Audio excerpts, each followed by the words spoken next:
Before we dive into the fact and dimension transform processing, I wanted to talk a little bit about fact keys, dim keys, and fingerprints.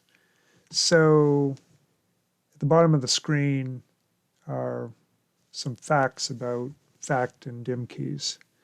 They're generated in the transform procedures in the source input processing, and they're used to compare rows in the source input for redundancy, and also used to compare to the transform data that exist to determine if the data has changed and it requires an update to the transform proc. So they're really just a standardized identifier for a set of rows in the source input. They get carried over to the transform table when there is an update from the source input in the transform table. The MD5 function is used to generate a 32-byte hex string, and that is going to be unique in this context. Specifically looking at the fact keys. So the fact keys include the effective date, and they represent all of the rows for that effective date and one or more business keys. So here's a mocked up example of generating a fact key on a couple of sets of fact data.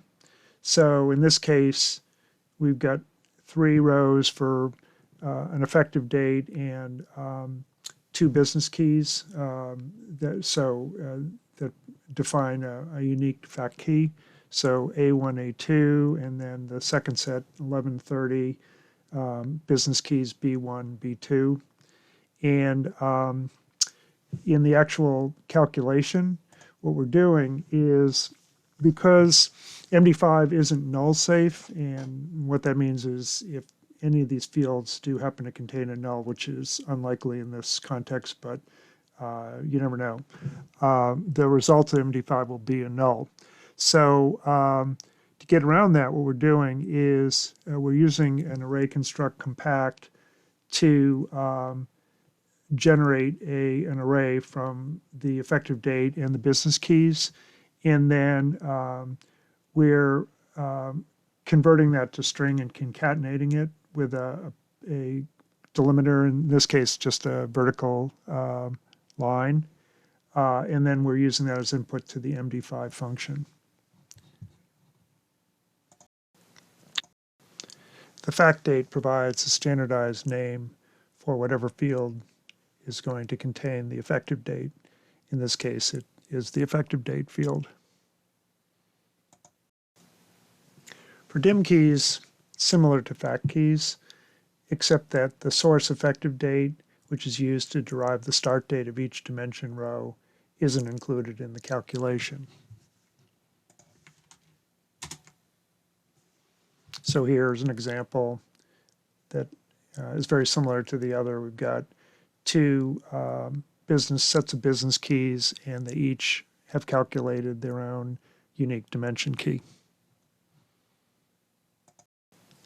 In case you're wondering why we're using the array construct compact function instead of the standard array construct function, here's an example where we are passing in a group of fields to the function, and one of the fields contains a null, and in the other set we have an empty string. If I run MD5 with array construct as an input,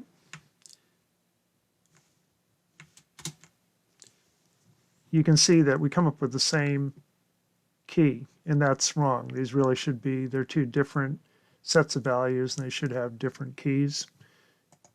If I run it with the array construct compact, we correctly get 2 different keys. Fact table fingerprints are generated in the transform proc on source input.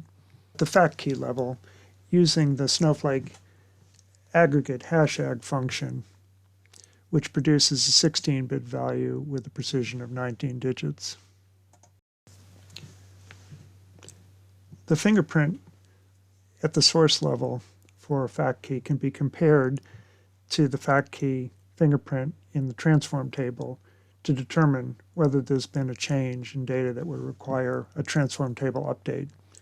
If there is, then all of the data for the fact key in the transform table is deleted and replaced with the source input data for that fact key.